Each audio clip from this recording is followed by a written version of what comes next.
Day 4 of our trip found us in Viken, Sweden. We didn't really know what to expect. A quick Google just told us it was famous for the disappearance of Karl-Erik Björkgren, a Swedish billionaire who disappeared without a trace back in 1994. Clearly, it's been a haunt of the super rich ever since. Brightly decorated cabins and thatched cottages line these streets. It felt like a different world, really. Another time where time itself seemed to move slower. We'd stayed the night on the edge of the Öresund, looking out over the tranquil waters with wading birds and kayakers for company. Our other neighbours seemed to be a mix of retirees whiling away their days and the super rich tending to their yachts. But I was more interested in heading down the road to go and see Helsingborg, the local golf course.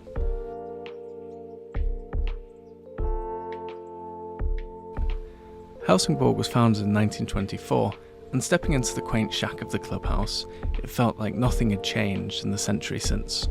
There was nothing more and nothing less than what you needed, really. There's a place to sit and wait for a storm to pass by before heading out, and a terrace to relax on afterwards and enjoy the sunset. The locker room was small, but with a kind of recognisable nostalgia for any of us who've grown up in a golf club. I'd had a feeling that there wouldn't be a pro here to greet me and take my green fee, so I wrote a little thank you card and stuck 400 Swedish krona, about £30, into an honesty box. It felt like I was back in Scotland. With scorecard and bag tag in hand, we headed out onto the course.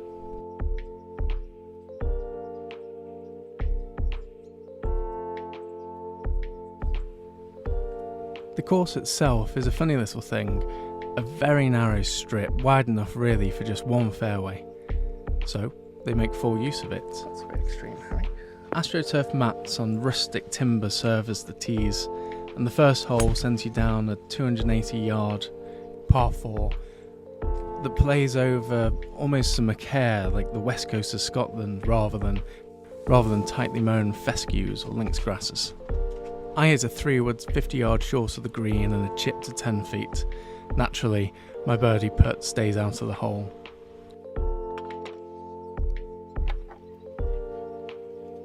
A picturesque walk to the second tee reminds you just how close you are to the water here. And the second hole is a 200-yard par 3. Fortunately, there wasn't a breath of wind as I was playing it.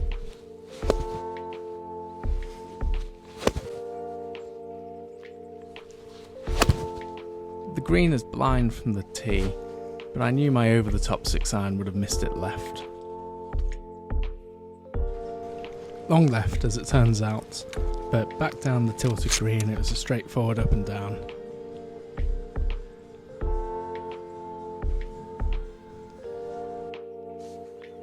Unfortunately, I absolutely nuked my chip about 12 feet past.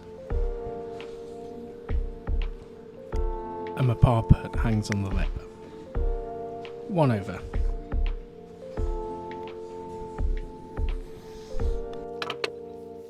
Two holes into the round, we reach the far point of the course, and we turn round, and a motorboat on the Sound is the only thing making any noise here.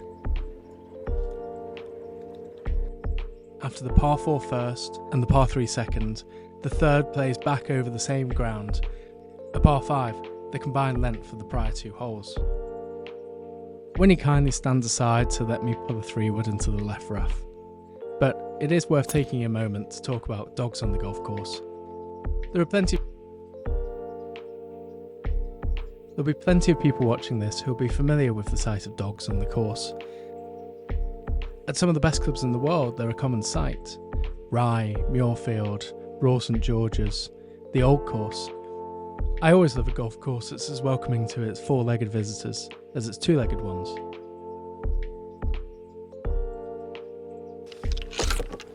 Fortunately, my ball's easily findable in the light, fluffy rough, and I was able to get a 6-iron somewhere down the hole.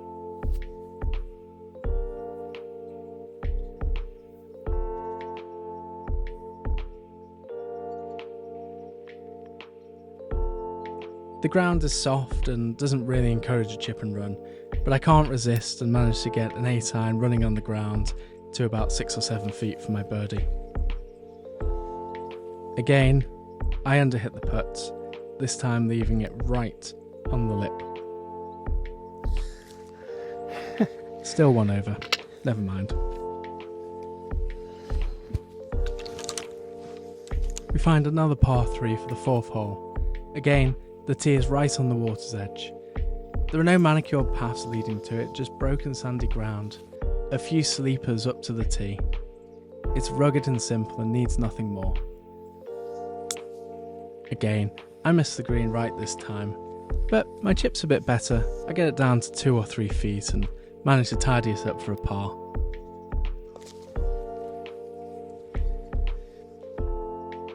Five is about 260 yards. This time I hit a good 3-wood, straight at the pin, coming up just short of the green.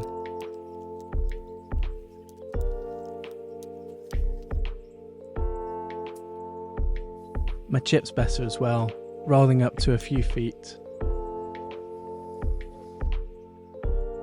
And I'm able to tap it in for a birdie, back to level par.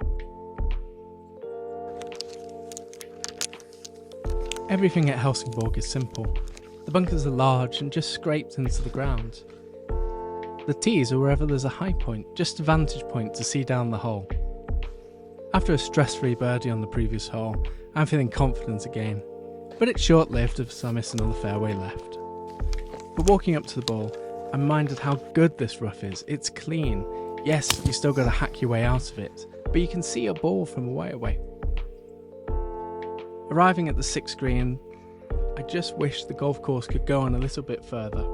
The ground's good and the views as you get towards the next bay along are just as beautiful as they were earlier. My chop out of the rough has been lucky to find the front edge, and I knock my first putt close and tap in for another par. At least I've been able to stop the rot.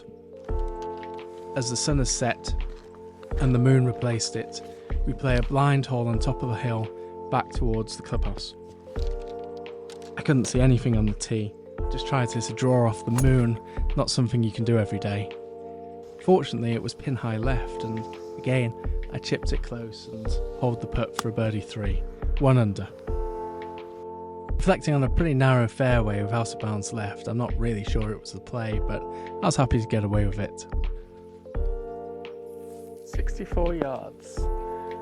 The 8th tee is found after a walk. I think there was an old hole lost here at some point, maybe due to the road. It's just 64 yards down the hill, and I flick it to the back edge, and my putt never troubles the hole, but I tap it in for a 3. And the 9th, normally a par 4, but from a tee I couldn't quite find, I decided to play it at 170 as a par 3.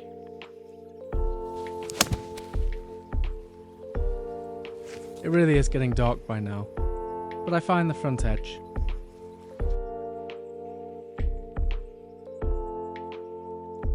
It's another interesting green, well bunkered, but simple. The ground is so gentle with its undulation, you can imagine they just mowed out these greens and fairways. I knock my putt reasonably close and tap it in for a par. 1 under for 9 holes, pretty good for me.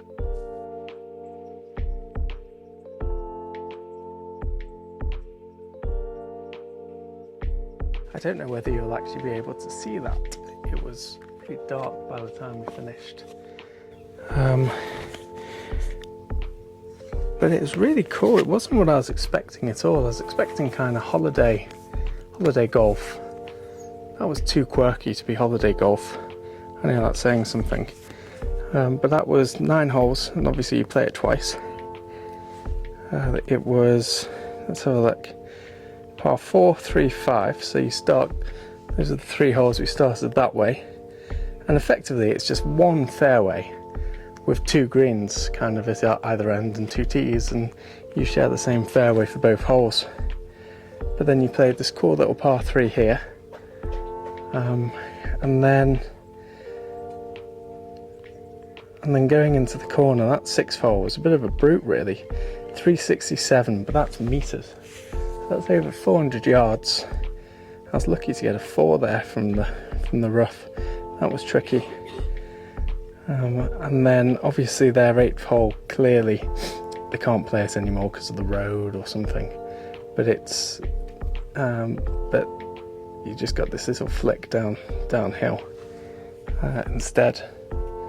But all in all, it's a beautiful little place, and I think the place itself, Helsingborg, Viken, it's clearly one of the holiday destinations for the really wealthy Swedes.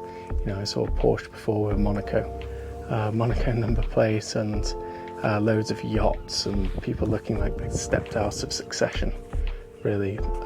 So this is multi-millionaires territory. And they've got something that's 100 years old, I noticed. 1924 it was founded, so 100 years this year. And what more do you need? 9 greens, 6 or so fairways, maybe 5 fairways. A clubhouse that looks like it's a relic, hasn't been decorated or changed since the 1920s, and is so much the better for it. So Helsingborg, didn't know what to expect, but I really enjoyed that. Worth it if you're passing, which is unlikely.